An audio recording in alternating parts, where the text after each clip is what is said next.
my dad is a Catholic priest, and when he was a boy, he had this religious experience. He was sitting by a river, and he had this feeling that God was with him and that everything was going to be okay, and he didn't need to worry about anything. And it was that experience that led him to become a priest.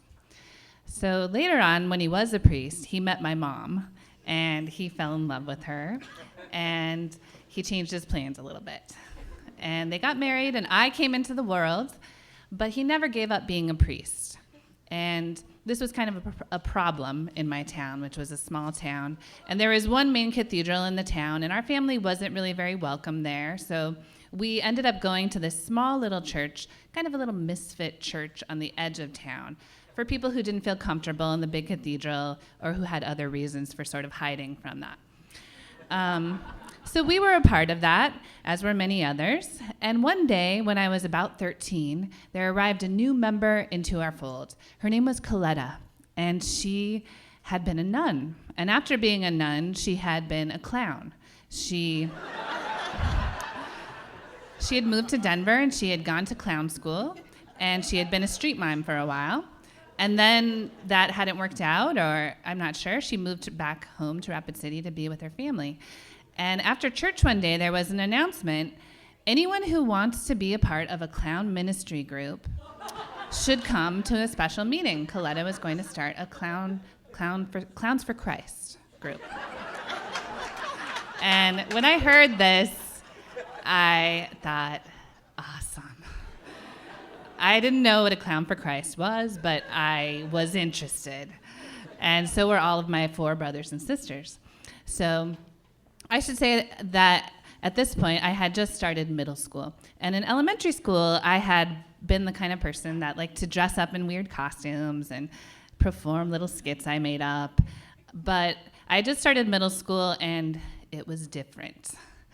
You could not dress up weird in middle school. You were trying to blend in as much as possible and wear the same things that everyone else was wearing. But this was hard for me because I had suddenly grown about 4 inches, and I had the same pants that I had worn when I was much shorter. And this was the era where you pegged your jeans. You guys remember that? So I would then peg my jeans, and they would be about mid-calf, and I would stretch the socks up to them. But I wasn't fooling anybody. But I had plans. There was a table at lunch where all of the popular kids sat, and they kind of scrunched to one side. They were all squished together. And I thought, this is what I'll do. I'll get my lunch one day, and I'll go and I'll sit on the end of the table, away from them. And slowly, each day, I would edge my way closer and closer. And they would kind of get used to me. And finally, when I got to the middle, we would be friends. Great plan. So I got up the courage one day, had my lunch on a tray, and I carefully walked over to their table, and I sat down gingerly on the edge. I didn't even make eye contact with them, just as if I'd happened to be sitting there. And there was kind of a shuffling sound at the end of the table.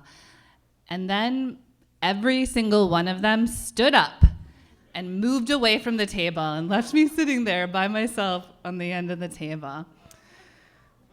I decided to stop trying to infiltrate. My plan had failed.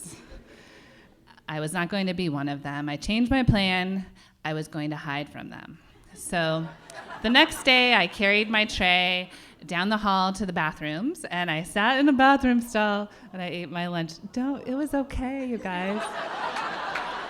It actually was really nice. I mean, it's weird, but you're in the bathroom. There's no one to look at you. You can just eat, and people aren't making fun of you. And I know there are others of you out there who have done this, and it's okay, right?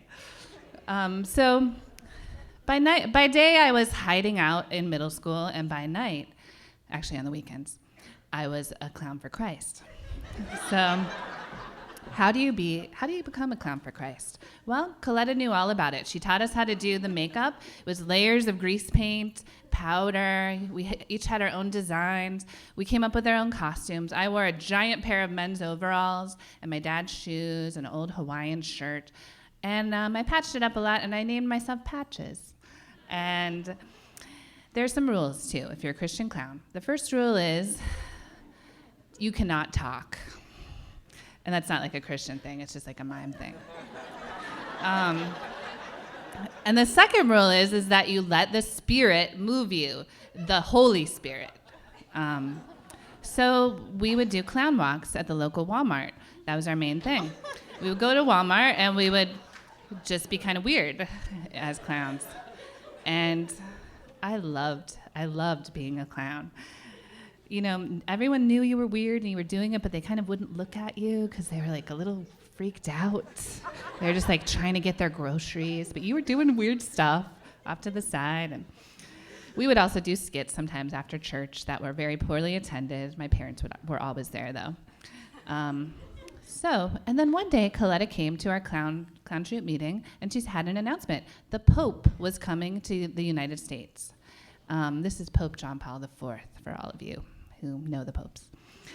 And he was coming to Denver for World Youth Day, and she said, what we should do is try to raise money, and we could go and see the Pope, our clown troupe. And we were like, yeah, the Pope.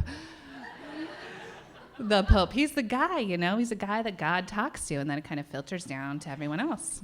So we tried to raise money, and we just could not raise any money. We tried everything we could think of. Finally, this anonymous donor stepped in and gave us some money. Thank you, whoever you were. And we were off. We were going to go to Denver, and I was excited, and I was also scared because I had never been out of my small town and a few other small towns, and I thought, you know, maybe I might be robbed while I was there. And I had my fanny pack, and I decided to wear it facing the front, and I would kind of keep a hand on it because my $10 my parents had given me where it was in there. And I was also excited, and I thought, it occurred to me that maybe the experience that my dad had, feeling like everything was okay and God was with him, was going to happen to me in Denver. And why wouldn't it? The Pope was going to be there. I could picture it. He would lay his hands on my forehead, and I would feel that thing, and everything would be okay. Middle school, everything would be fine. Off we went to Denver. So Denver was thronged with Christian teenagers. They had like cordoned off a part of the city. And there were these teenagers everywhere. They were from like Madrid, Spain. And I thought, how did they raise the money to get here? Like we had barely made it from South Dakota, like 2 states away. Baffling. And a great river of Christian teenagers headed off to the stadium where the Pope was going to give a talk to all of us, and this was going to be the time that it was going to happen for me, my religious experience. We couldn't dress up actually as clowns because it was 103 degrees. It was so hot that the grease paint would have melted, so we had to give up on that, but I thought, it's okay. God knows that I'm his clown. So, and then we went to the stadiums, and I was nowhere near the Pope either. We were way up in the balcony, and I thought, well, it's going to be harder for the Pope to lay his hands on me, but I think it'll happen, like, remotely, probably. And we were waiting for the Pope. It was so hot. Everyone was drinking water there, telling people to drink. People were passing out. We were doing the wave.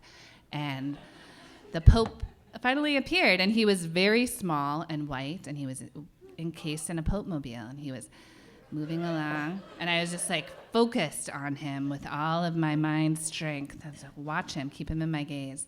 And he got up to the podium and he began to talk. Unfortunately, they had a big screen, so I could watch the screen too. But this Pope had a terribly thick accent. And there was also this weird reverb happening with the speakers. And as a result, I could not understand anything he was saying. And I was just like listening with all of my strength. And I thought, kind of like if you've ever been to a foreign country and you kind of know the language, you can like pick out a few words. That was how it was for me. And I was like, focus. You want this to happen, you have to work at it. And I also really had to go to the bathroom. I had been drinking water constantly, and I really had to go. But I was not going to go and miss my experience, you know, so I waited it out. And finally, he was done speaking, and it hadn't happened. And I was sort of like, okay. Someone else came up to the microphone and said, if you especially feel called by God, please come down and the Pope will lay his hands on you. And I was just like, yep, I jumped out of my seat. I was like, yep, I'm his clown.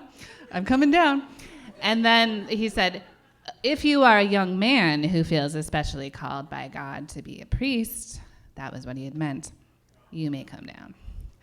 And I just stood there and I watched all these teenage boys who had never even clowned for Christ, who even knows if they had wanted the experience, filing down, the Pope laying his hands on them directly on their heads, and the experience was happening. And it wasn't happening to me because I was not a boy. And I was upset, and I had to go to the bathroom. So I went off to the bathroom, as I had done, and similar feeling when the popular kids had gotten up and left. I had that same feeling about God, and I went to hide in the bathroom.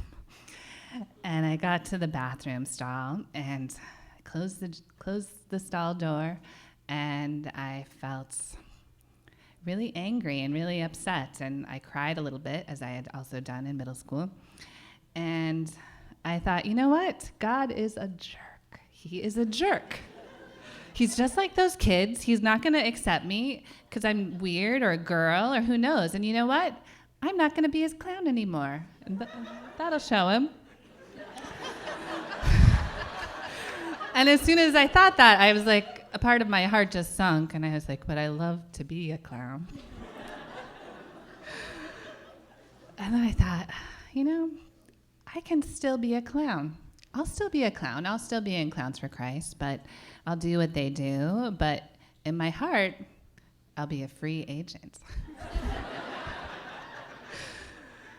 So we went back to Rapid City, and I was a clown for Christ, but actually a free agent, clown for everyone, for myself, for a little while longer. And then Coletta left to become a blackjack dealer in Las Vegas. And she took with her the Clowns for Christ. And I feel really grateful, actually, that I had a chance to be a clown at that point in my life. It gave me a safe place where I could be myself when I felt like that wasn't okay in school. And it's the reason why I am up here in front of you. I still love to tell stories. I love to perform and make people laugh. And even if I'm not wearing my makeup, you know, I still am a clown in my heart.